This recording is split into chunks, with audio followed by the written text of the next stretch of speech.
Hi friends, welcome to the UPSC PCS forum. हमने start किया था Vijayanagara, Bahmani and other kingdoms को स्टार्ट किया था, जिसमें हमने विजयनगरा के बारे में देख लिया था, उनके एडमिनिस्ट्रेशन को भी देखा था और 28 क्वेश्चन तक हमारा कंप्लीट हो गया था। हम एनसीईआरटी के एमसीक्यू सीरीज को कर रहे हैं। आज हम देखेंगे मिसलेनियस से।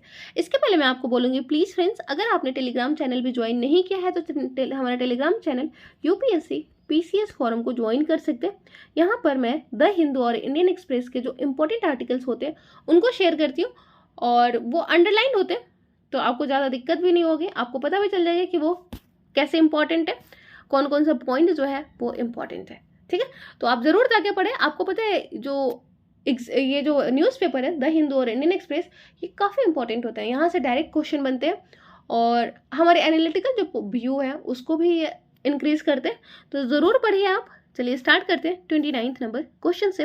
Consider the following statement. The name Hampi has been derived from the mother goddess Pampa Devi. Vijayanagara was the name of only empire. हमें बताना है यहाँ पे कौन सा स्टेटमेंट जो है वो करेक्ट है। तो द नेम जो है हम्पी वो डिराइव होता है मदर गॉडेस पंपा देवी से। Vijayanagara was the name of only empire. हमें बताना है यहाँ पे कौन सा जो है वो करेक्ट है।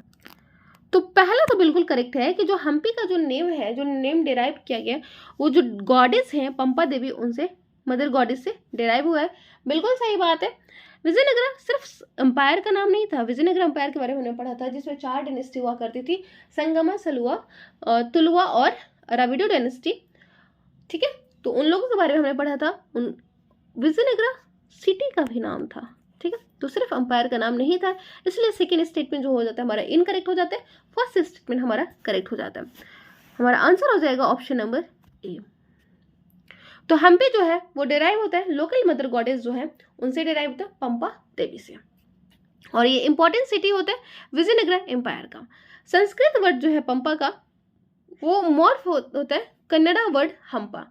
मतलब संस्कृत जो वर्ड है पंपा का, उसको कन्नड़ा में हम्पा कहा जाता है, और इसीलिए इसी पर हम्पा के ही नाम पे हम्पी नामक जगह का नाम पड़ा है। ठीक है, तो Vijayanagara was the name both city as well as empire. The empire was founded in 14th century, that is 1336 AD में इसको फाउंड किया गया था। हरि रायर बुक्का के द्वारा संगमा डायनेस्टी का एस्टेब्लिशमेंट हुआ था।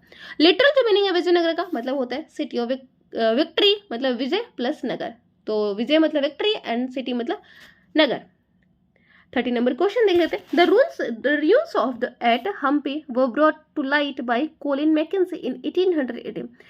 He was the second surveyor general of India. अब हम बताने यहाँ पे कौन सा जो है वो करेक्ट है। तो ruins जो है हम्पी का वो ब्रॉट किया गया था, किसके द्वारा? लाइट में लाया गया था कॉलिन मैकेंजी के द्वारा 1880 में, और वो second surveyor general of India था। ये गलत है क्योंकि वो first surveyor general of India था।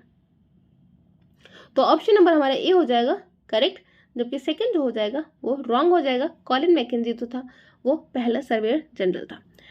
तो कॉलिन मैकेंजी को लाता है हम्पी को एज ए सिटी, रियून्स मतलब रियून हो गया वैसे सिटी ग्रुप में 1880 में। वो एक इंजीनियर होते हैं, सर्वेयर होता है और कार्टोग्राफर होता है। कार्टोग्राफर में लिखा होता है, मैप रीडर होता है। बाय स्टडिंग विजयनगरा मैकेंजी को बिलीव हो गया कि that east India company would gain much useful information on many of this institution, और ये पहला सर्वेयर अपॉइंट किया गया था। 31st नंबर क्वेश्चन देख लेते हैं। The term Kudirai Chetties was widely use in Deccan during 15th-16th century. It denotes, तो कुदिराई चेटीज किसके लिए यूज किया गया था 15th-16th सेंचुरी में डेक्कन में, और ये किस चीज को डिनोट करते हैं? Local communities of merchants, landlords, government officials and low caste farmers.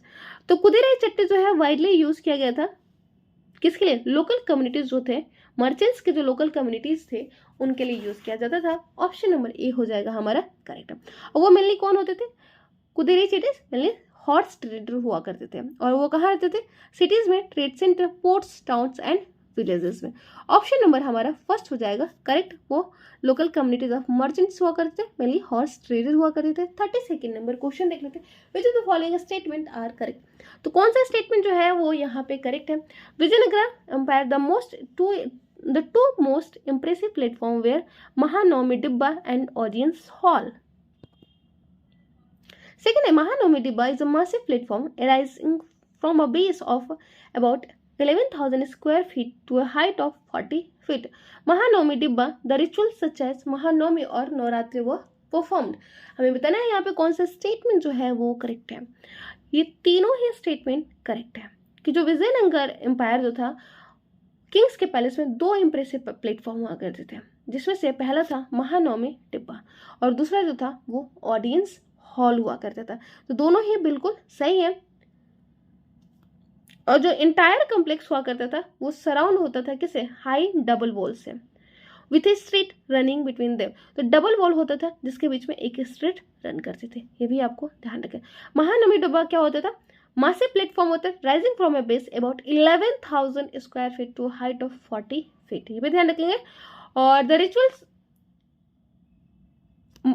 Mahanavami और नवरात्रि का परफॉर्म किया जाता था महानवमी डिब्बा में। दोनों तीनों ही सही है, ठीक है। ये वन ऑफ द महानवमी डिब्बा obviously one of the highest point होगा सिटी का, क्योंकि ये 40 इसकी जो हाइट हुआ करती थी वो कितनी होती थी, 40 फीट हुआ करती थी,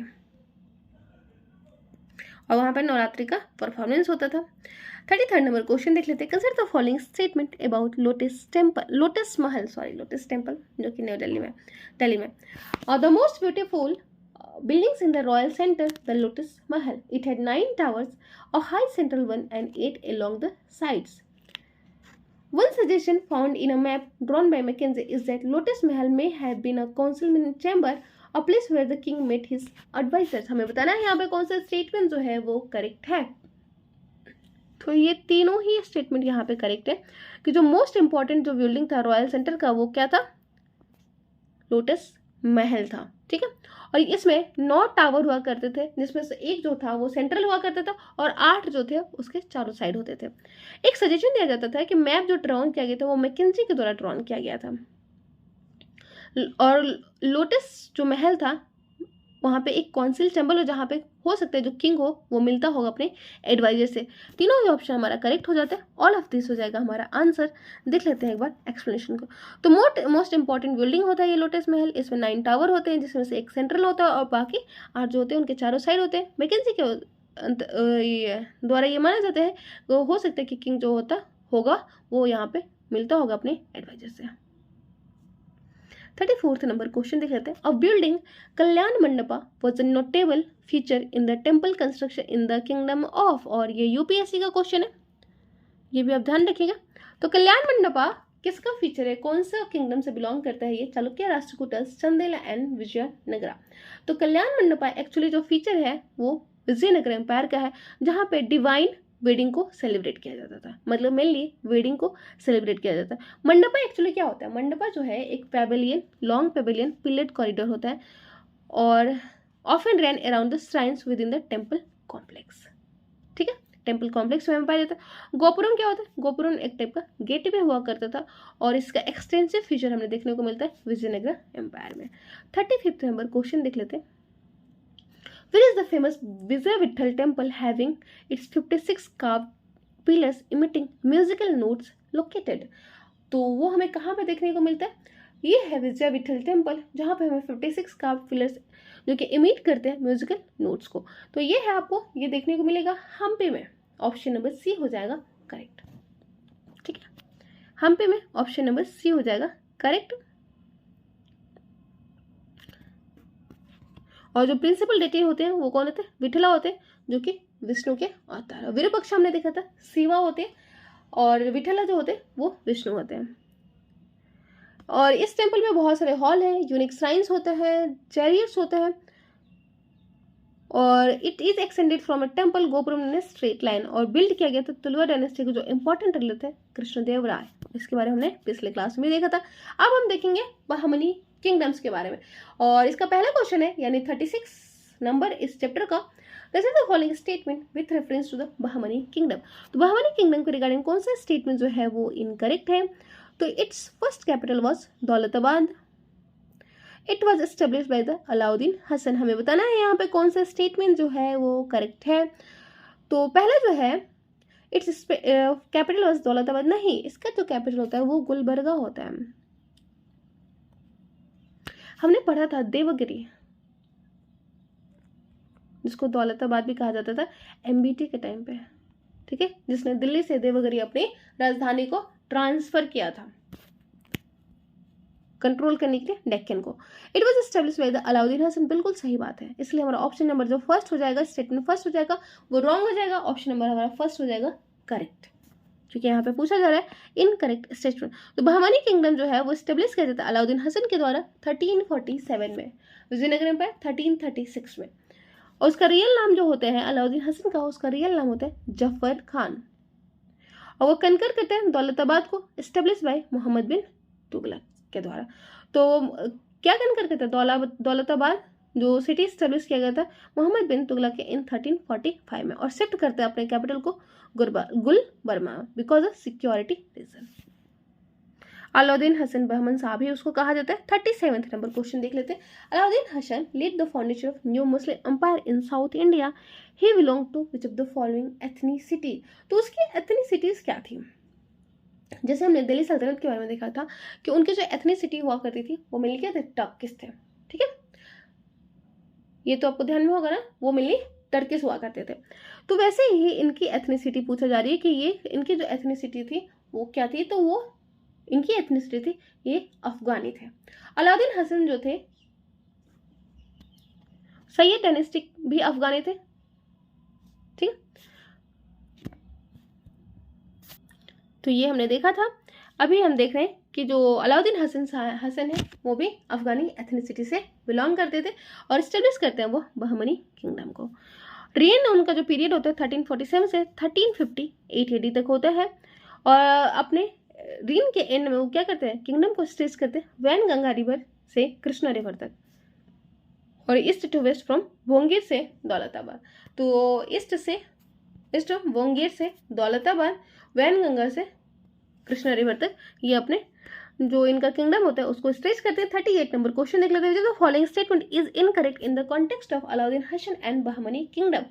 तो यहाँ पे कौन सा जो स्टेटमेंट है वो करेक्ट नहीं है। He was also known as Hasan Gangu, बिल्कुल सही बात है। He traced his origin from mythological hero of Iran Bahman Shah, ये भी बिल्कुल सही है। The name of Bahmani kingdom derived its name from Bahman Shah, ये भी बिल्कुल सही।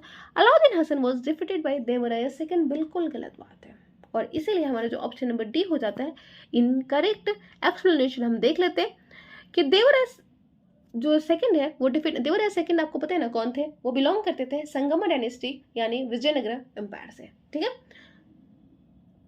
उनके पीरियड में आते हैं अब्दुल रजाक, और ये दोनों ही एक दूसरे के कंटेम्प्रेरी नहीं हुआ करते थे, तो कैसे ही उनको डिफीट करेंगे।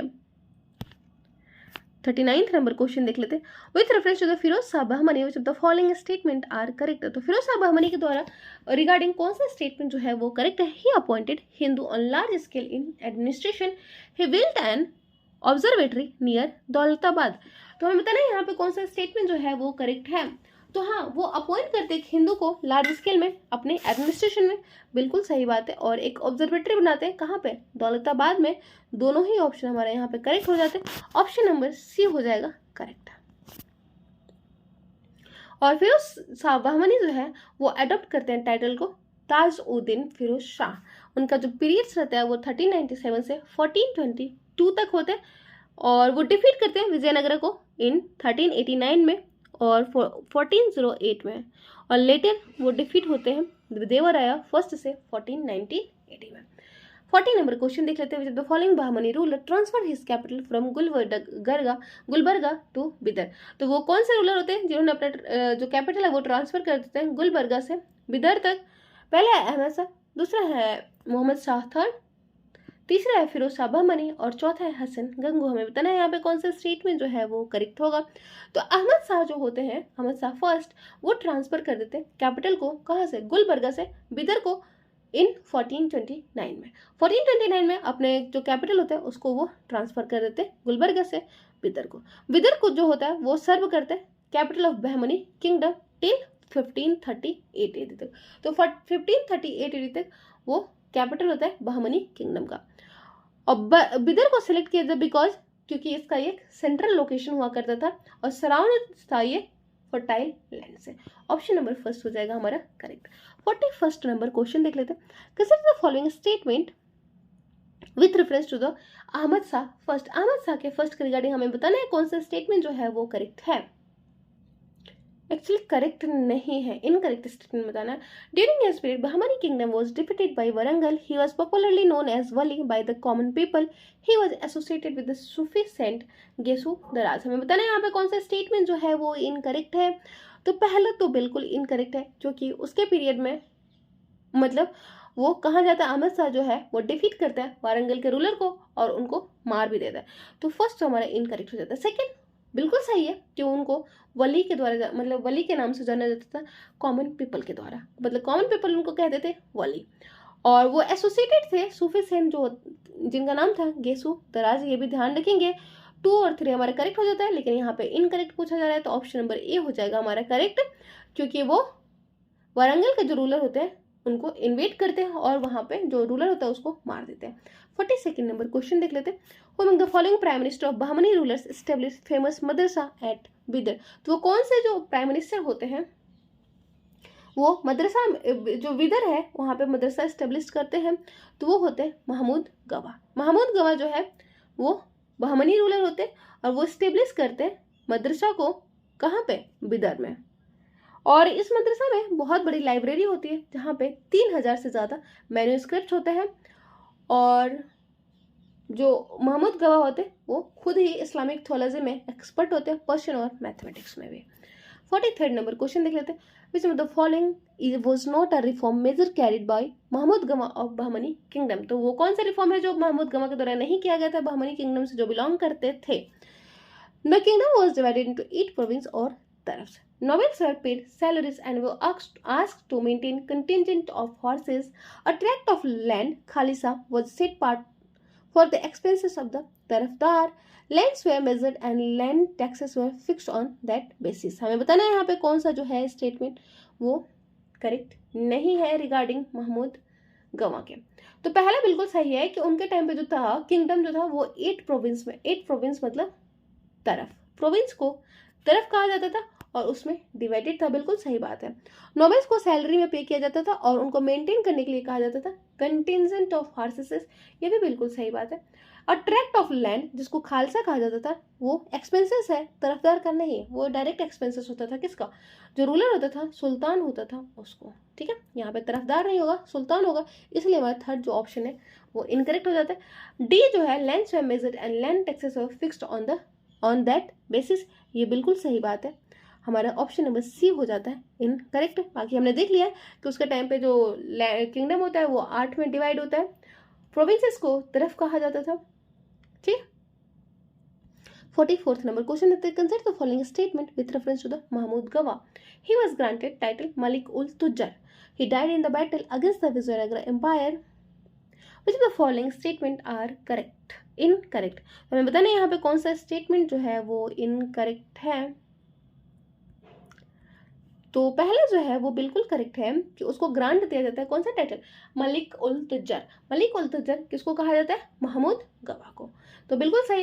ही died in the battle against the Vijayanagar empire, नहीं ऐसा नहीं था, इसलिए ऑप्शन जो स्टेटमेंट सेकंड जो है वो इनकरेक्ट है। ऑप्शन फर्स्ट जो हमारा करेक्ट है। यहाँ पे पूछा जा रहा है इनकरेक्ट स्टेटमेंट, ऑप्शन बी हो जाएगा हमारा करेक्ट। ठीक है, he was executed on the order of Bahmani sultan. ठीक है, महमूद गवा ग्रांट, उनको ग्रांट दिया जाता है कौन सा टाइटल, मलिक उल तुज्जर, जिसका मतलब होता है चीफ ऑफ मर्चेंट्स। और किसके द्वारा ये दिया जाता है, ये दिया जाता है हुमायूं शाह के द्वारा।